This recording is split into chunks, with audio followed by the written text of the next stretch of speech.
देश का नाम आधिकारिक रूप से सिर्फ भारत रख देने की मांग कर रहे याचिकाकर्ता से सुप्रीम कोर्ट ने कहा, आप अपनी बात सरकार के पास जाकर रखिए। नमस्कार, मैं हूं निपुण सहगल। कायदा कानून के इस वीडियो में मैं आपको इसी दिलचस्प मुकदमे से जुड़ी जानकारी दूंगा।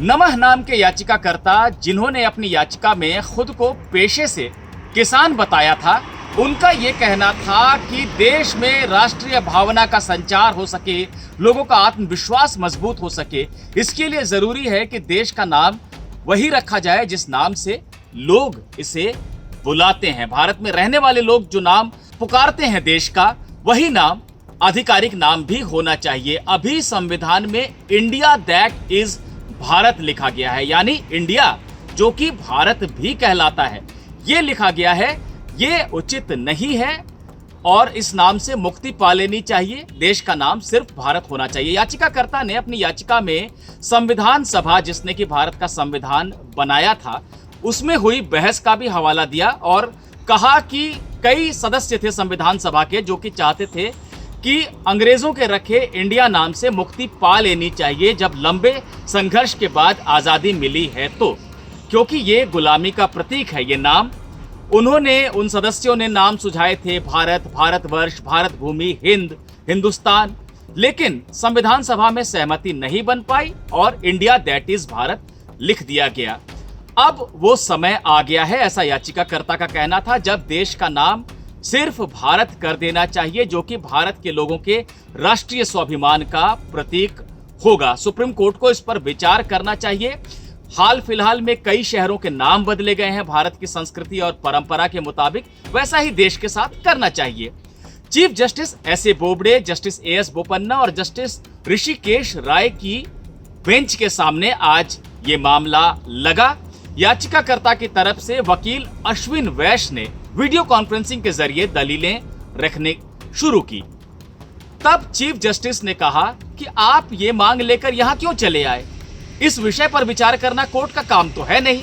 याचिकाकर्ता के वकील का कहना था, ये बहुत बड़ा मसला है, देश के स्वाभिमान से जुड़ा मसला है, संविधान में बदलाव करना पड़ेगा। अनुच्छेद 1(1) में जहां पर देश का नाम इंडिया दैट इज भारत लिखा गया है, वहां बदलाव करना पड़ेगा, इसलिए मैं चाहता हूं कि कोर्ट इस पर विचार करे।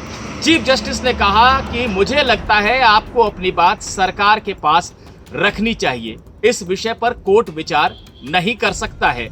वैसे भी संविधान में इंडिया दैट इज भारत लिखा है, यानी भारत पहले से लिखा गया है, भारत भी आधिकारिक नाम का हिस्सा है। आप क्या चाहते हैं, कोर्ट इसके आगे क्या करे? याचिकाकर्ता ने कहा कि इंडिया शब्द जो है ग्रीक शब्द इंडिका से निकला है और विदेशी भाषा के इस नाम को हटा दिया जाए, यही मैं मांग आपसे कर रहा हूं। चीफ जस्टिस ने कहा, इस मामले में कोर्ट सुनवाई नहीं कर सकता, आप सरकार को जाके अपना ज्ञापन दें, सरकार विचार करेगी। याचिकाकर्ता ने एक बार फिर अपनी मांग को दोहराया। कोर्ट ने कहा, हम सिर्फ यही आदेश दे सकते हैं कि सरकार आपकी याचिका को एक ज्ञापन की तरह देखे, उस पर विचार करे और जो भी उचित फैसला है वो ले। इससे ज्यादा कोई आदेश नहीं दिया जा सकता है।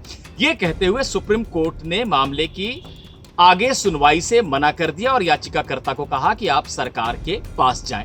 कायदा कानून के पिछले अंक में मैंने आपको बताया था, जब इस मामले की जानकारी दी थी, इसके दाखिल होने की जानकारी दी थी, तब ये बताया था कि इस तरह के नीतिगत मसलों पर आमतौर पर सुप्रीम कोर्ट विचार नहीं करता है और याचिकाकर्ता से सरकार के पास जाने को कहता है।